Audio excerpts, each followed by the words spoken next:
الحمد للہ وحدہ والصلاة والسلام علی من لا نبی بعدہ۔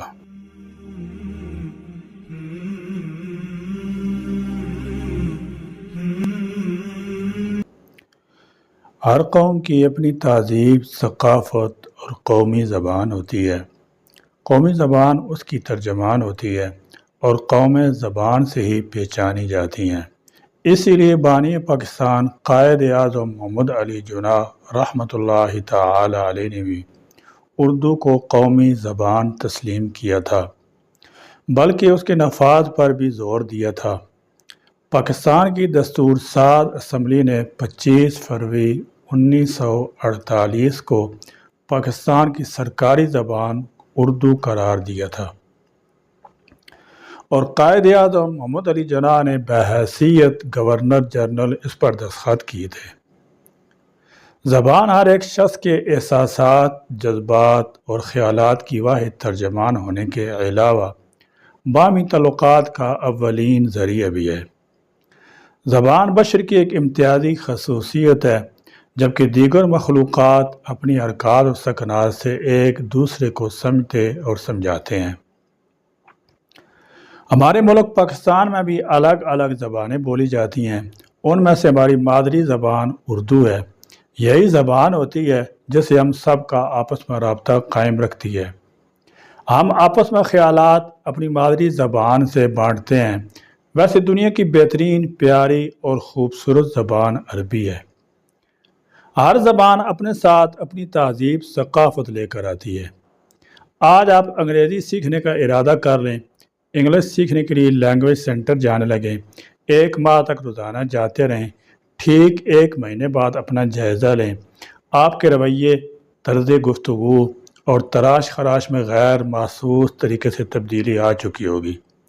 سر سے ٹوپی اترنے لگے گی، شلوار ٹخن سے نیچے لٹک رہی ہوگی، شلوار کی بجائے ٹراؤزر پہننے کو ترجیح دینے لگیں گے، کنگھی سے بار بار سر کے بال اور داڑھی سیدھی کر رہے ہوں گے، کھڑے ہو کر پانی پینے لگیں گے، نماز باجماعت کی پابندی میں سستی آ جائے گی، خدمت کی جگہ عجب پسندی آ چکی ہوگی، شرم و حیا کی جگہ بے باکی اور بدتمیزی آنے لگے گی، چائے اور کافی پینے لگیں گے۔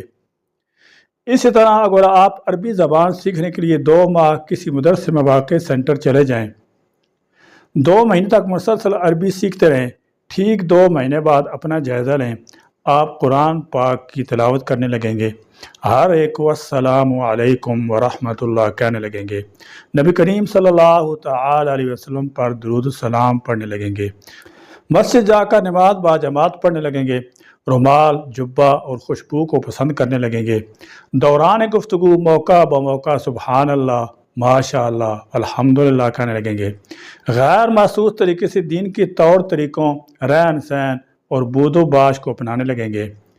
انگریز بڑا چالاک، عیار اور ہوشیار ہے۔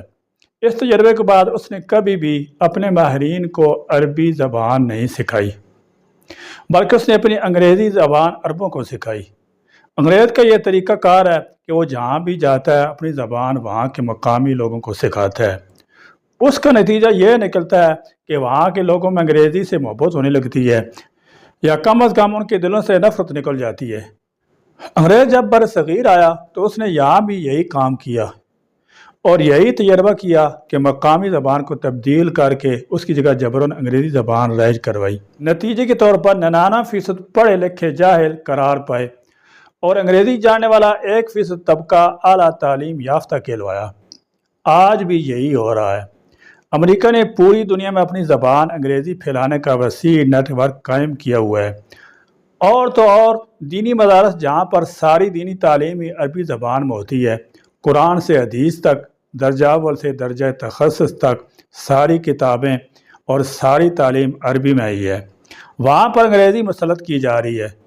USAID کی مدد سے مدارس میں سینٹر کھل رہے ہیں۔ اب آتے ہیں اردو کی طرف۔ ہمارے ملک پاکستان کی قومی زبان اردو ہے۔ اردو رواداری، اپنائیت، محبت، احسان، ہمدردی اور خلوص سے بھرپور زبان ہے۔